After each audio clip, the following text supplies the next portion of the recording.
election. Hi, we're here with Peter Eyre from the CPD. We're going to ask him a few questions. We've all heard of the CPD, but what exactly do you do? So the Commission on Presidential Debates is a non-profit organization based in D.C.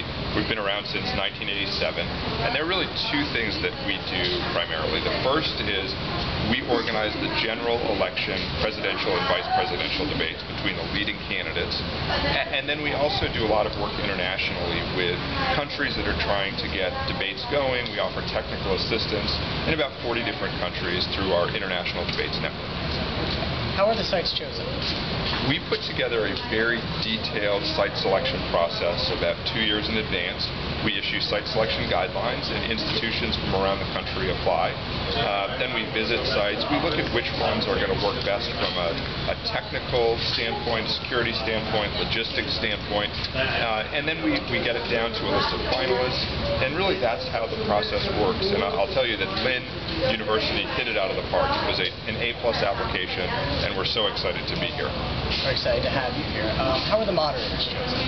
The Commission is responsible for choosing the moderators. About 2 to 3 months in advance, we start looking at possible candidates.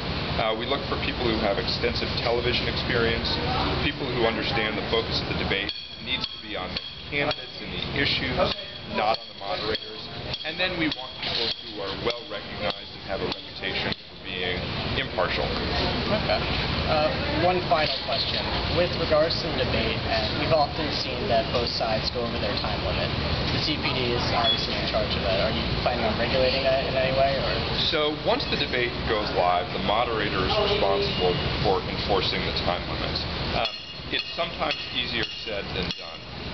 So we have a number of different mechanisms for trying to enforce time limits. Obviously the moderator, but then there are also timing lights. So we certainly have things in place. We work very closely with the moderator to understand how that part of the process has to work.